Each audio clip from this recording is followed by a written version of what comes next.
When Katelyn Shore opened the first Wildflower Montessori Microschool in Cambridge, Massachusetts in 2014, she hoped it would be the start of something big. The vision of Wildflower, which was introduced by Sepp Kamvar at the MIT Media Lab, was to create an open source network of intentionally small storefront neighborhood Montessori microschools that would offer the tools and technology to enable teacher entrepreneurs across the country to launch their own microschools. Katelyn's school would be the prototype. Today, the Wildflower Montessori Network consists of more than 60 microschools across the U.S. and Puerto Rico, including public charter microschools in Minneapolis, New York City, and a new one this year in Washington, D.C. Most of the network's microschools focus on early childhood education, but some also serve elementary and secondary school children. Wildflower Montessori supports entrepreneurial Montessori-trained teachers who want to open their own affiliated microschools. The nonprofit Wildflower Foundation offers grants and low-interest loans to these startup founders and connects them with a vast network of Wildflower Montessori educators who share resources, offer encouragement, and provide advice and insights. Katelyn continues to run a Wildflower Microschool in Cambridge while serving as an inspiring mentor for current and aspiring Wildflower Microschool leaders across the country. Katelyn Shore, welcome to the Liberated podcast. Thank you so much for having me and that lovely introduction. Oh, well, I'm so glad you're here, and it was just great to see that you were really at the very ground level of launching Wildflower back in 2014, and now it has grown into something truly spectacular across the country, inspiring more and more teacher entrepreneurs to launch Wildflower affiliated microschools. But maybe you could take us back, Katelyn, to kind of how you got into education. What was sort of your background, how you found your way to Montessori education specifically back in those early days? So going way back, I was a Montessori child myself. I went through, when I was a toddler, up through middle school at a small one classroom Montessori school in a small town that I grew up in.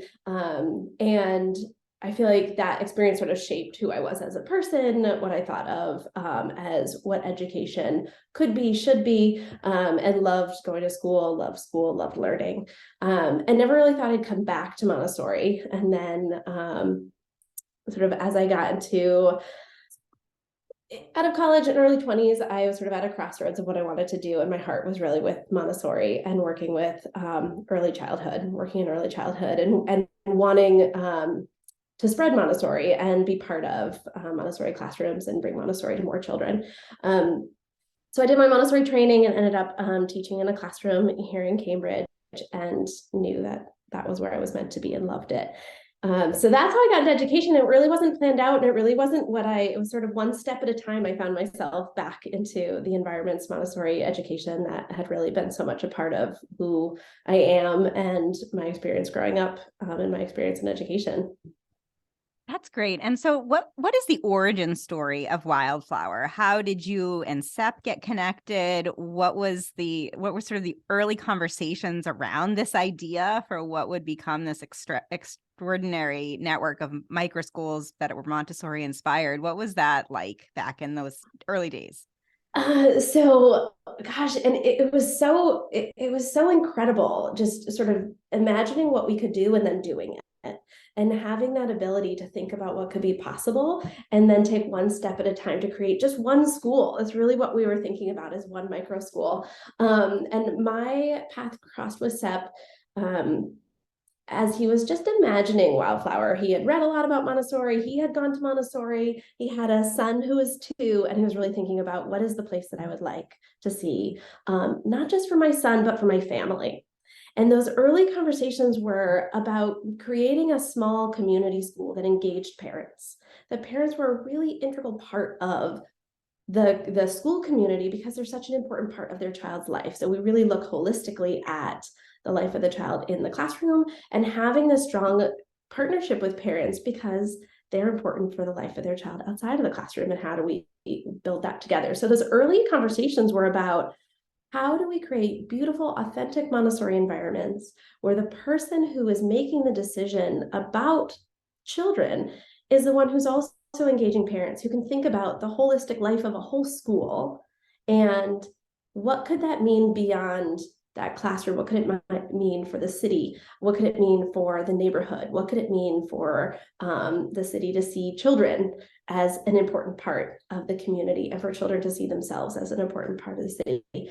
So those early conversations were really dreaming about what could be possible by having a small school in the neighborhood. And Seth definitely tells the story better than I do, but he saw a shopfront open and took the leap and got it and said, if I don't take the first step, it's not going to be possible. So found the shopfront and the location, and then started talking to Mary Rocket, who is another incredible Montessorian in the area, who worked with me to open the first Wildflower school. And so I think and I love how he tells the story of his journey towards being a parent, where he always says, like, it took 9 years to get my PhD, and then I can become a parent and choose a couple of books that I want to read. Like, the weight of the job doesn't match the amount of preparation I have for it. So how can we have a school that really supports the growth and life and development of parents and children within the Montessori environment? Ah, I love that. And so you were really ahead of the curve with these microschools back in 2014. Of course, over the past couple of years, that there's been a microschool burst. It's sort of the trendy education topic of the day. Everyone is interested in microschools. We're seeing microschools pop up all across the country in all kinds of different communities with different educational philosophies and approaches. But you were pioneering this model back in 2014. There were some other kind of earlier pre-COVID microschool networks as well at the time. I think of Acton Academy that was launched in 2010, but it was still relatively new.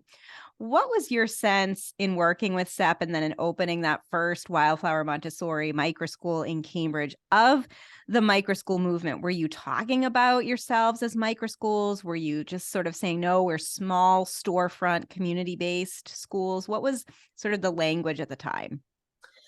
We were talking about ourselves as micro schools, and really micro schools, because micro schools can be even much larger than ours. Like, our largest school is 50 students, and on average they're about 25. So we were talking about micro schools, but really the emphasis was on how teachers, by having a small school, teachers really could be the leaders of the whole community. And by keeping it small, and what that means for being a teacher entrepreneur, that you really could do startup, you could do admissions, you could do the finance piece, you could make all the decisions from start to finish about the school, and keeping it small allowed that to be possible. So I feel like we were calling ourselves micro schools, but even just thinking about the why behind being a micro school versus thinking about what that might mean in a trickle down, like how many more micro schools might there be, what trends were sort of happening around us, but really thinking about the size, making that possible for being in a small space in the city, and for teachers to really be those entrepreneurs and decision makers. Yeah, and that intentionally small, personalized learning environment really is the key, I think, to microschool success, again, in all kinds of different educational philosophies. And interesting, too, that even for you back in 2014 and beyond, with this vision of scaling and opening new microschools, the goal was always to retain that micro piece, right? To scale horizontally by opening additional microschools, never to scale vertically by getting bigger. And I see that same commitment with today's microschool founders as well. They say we don't want to get above a certain size. Typically, like you said, some will say 20, 25, others might say 50, but somewhere around there. But they do want to expand. They just want to do that by opening up additional small schools. And so that was always the intent of Wildflower from the beginning, was to activate these teacher entrepreneurs. And why was that so important to the model? What was it about helping to facilitate individual teachers launching their own microschools that made Wildflower stand out? It's such a good point. The scaling, we wanted to grow and serve more children, but still keep that teacher autonomy, that neighborhood feel, the connection between teacher, children, and parents, and knowing doing that in a small scale, we wanted to replicate and create more, and we wanted those to be teacher driven.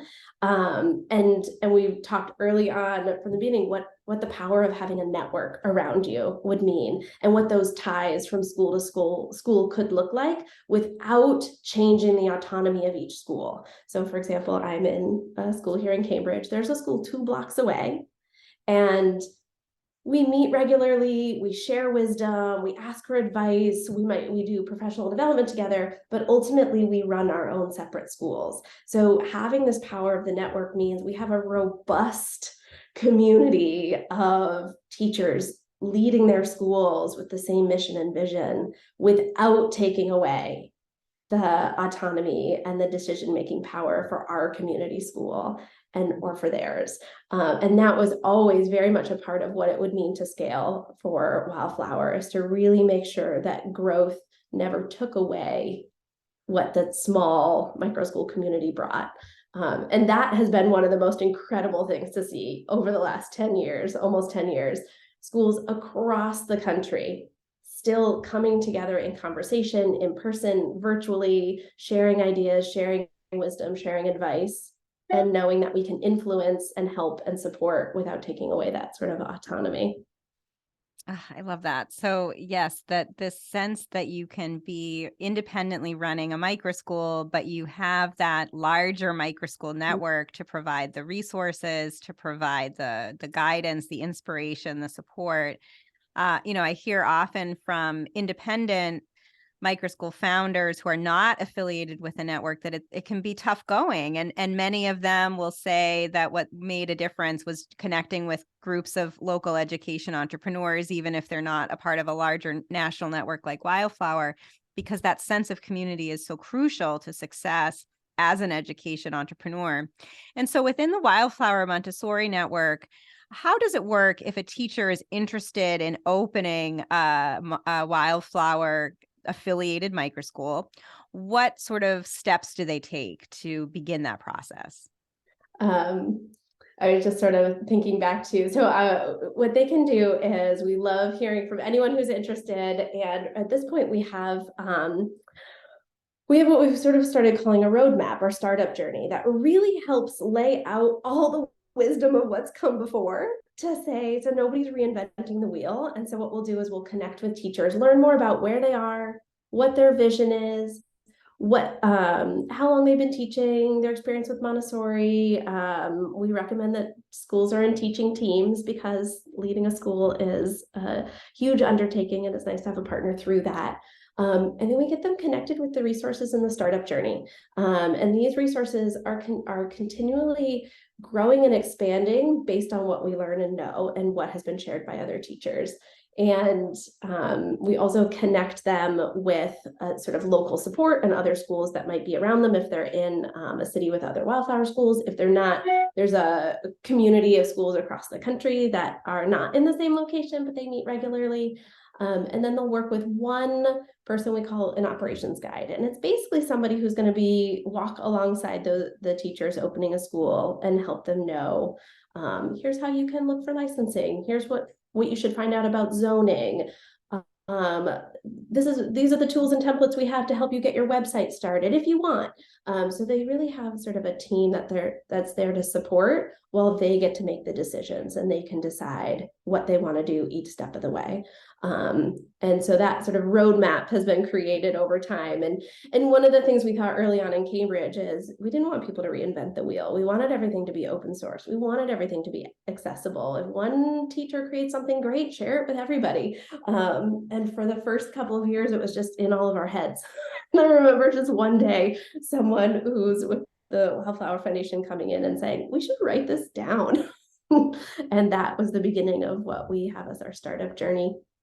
And so teachers can inquire, and we'll talk to them, share what it means to be a member of the Wildflower schools, what's available, what the relationship is between being part of a network, what you can count on, and what you would also contribute, and then help them on their way, and sort of walk alongside them as they open their school.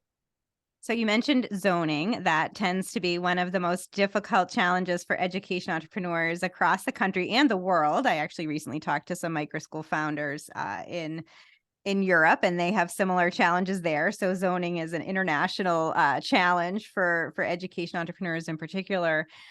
What are some of the main challenges that you found that microschool founders encounter, and how do you help them through that?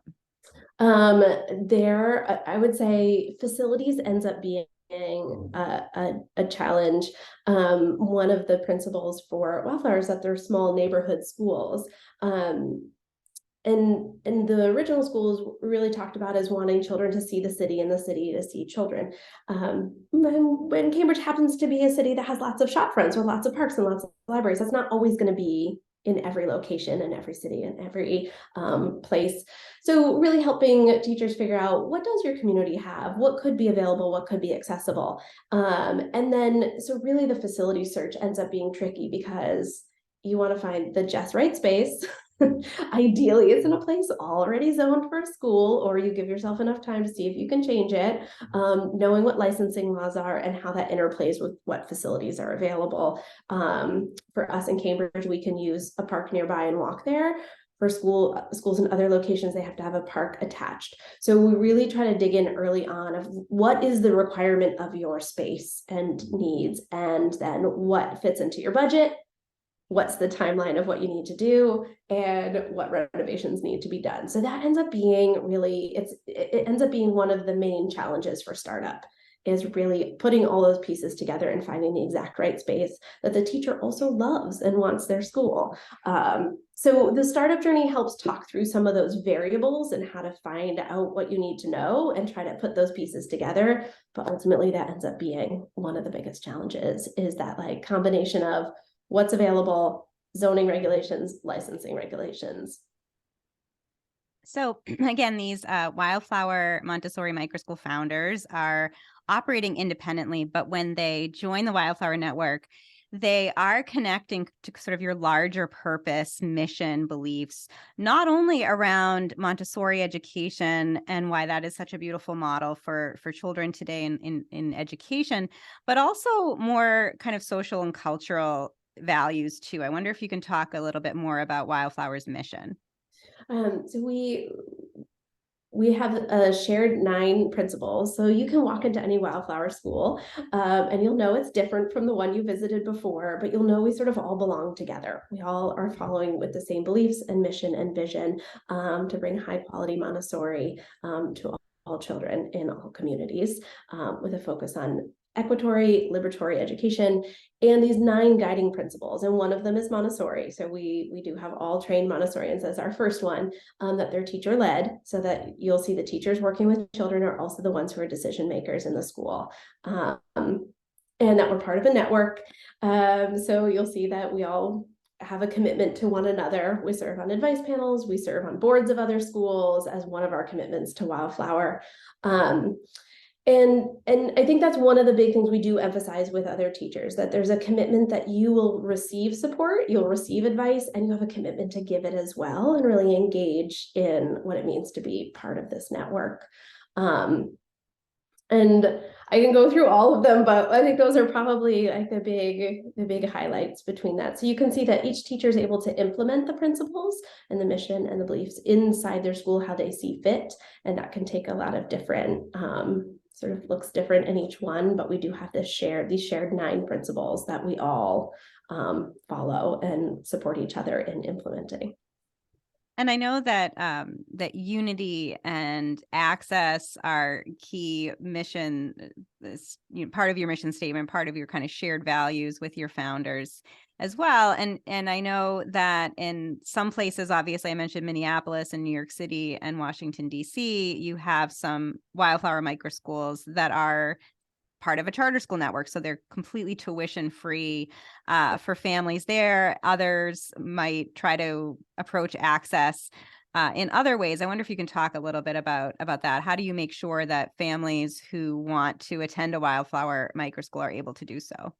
It is one of our sort of commitments that we are are serving at least a third of low-income families in our schools. And charters are, we're so lucky that we've had charters in Minneapolis, DC, and New York, and we just got approved for a charter in Colorado just a couple weeks ago. So that's exciting. Oh, that's great. And then our independent schools can do that in a couple of different ways. Some schools will have partnerships with cities, so they might have city scholarships or partnerships with the district, or vouchers, equitable tuition models, sliding scale, or making sure that a significant portion of families receive tuition assistance. So each school will do it whatever works best for their age group, what's available, what they can do, what they can partner with their district on. But it is a commitment, and we learn from each other about different things that we can do as well. So we've been talking mostly about the Wildflower Network and kind of how it works from an entrepreneur perspective. But Katelyn, maybe you could share a little bit about why you love Montessori education, more specifically, sort of the philosophy and principles around Montessori education that make it so special for kids. Tell us about that. I could talk to you for hours about this, so I'll try to do it. I love the respect for children and the creating an environment in which children can self-direct their learning, and that really allowing children that freedom to build their independence, build their concentration, and that active self-construction and love of learning, and really allowing children to go so deep within their interests. And then you can personalize how they move through the curriculum based on who they are, what they're drawn to, what they're working on, like things that they're working on, their strengths, and you can personalize their engagement and movement through the curriculum based on the materials, the environment, the multi-age class. So you have mentors of older children who are giving lessons to younger children. Younger children are seeing models for what's to come. There's no judging on who's ahead, who's still working on something. It's all part of this, like this beautiful environment where children are self-directing, and that how we teach and work with children are based on our observations of them in that moment, for that day, for that year, and what their needs are. And the materials and the environment allow us to do that personalized approach for each one, and looking not just at their math skills and not just at their reading skills, but what social emotional needs does each child have? How are they developing with building friendships? How are they sharing how they're feeling? It gets all woven in together. I have two children here at my school with me, very, very, very different kids who have the Montessori approach tailored just right for them and can see them flourishing in this. And if they had the exact same lesson at the exact same time, given the exact same way, they would have very different reactions. But I just love that sort of allowing children the freedom to engage in their own learning, and then helping them sort of capitalize on who they are and tailored towards them. I love that. So great to see. And really, as soon as you walk into these Wildflower Montessori microschools, you can just tell that the children are happy and joyful, and that spark of curiosity and creativity is alive and well, and is nurtured through these wonderful spaces with these, fabulous Montessori trained educators. So in less than 10 years, you have seen this Wildflower Network really do some extraordinary things and expand across the country and into Puerto Rico. Communities all across the country, all different kinds of communities in rural areas and urban areas, coast to coast. And I wonder what you think the next 10 years might bring for Wildflower. I hope that we continue to see the growth and microschools popping up all over the place, more charter schools, district schools, ways that more children all over can attend micro schools, small Wildflower micro schools. And I also hope it sparks a wave of teacher interest too in Montessori, and that teacher training, and we see more Montessorians across the country and across the world coming up, and really knowing that it can be done. You can do it, and there's support, and there's a community, and we've seen it happen. And so that my hope is that this growth keeps continuing, and that the teachers who are currently part of the network continue to be part of helping pave the way for the next school to open.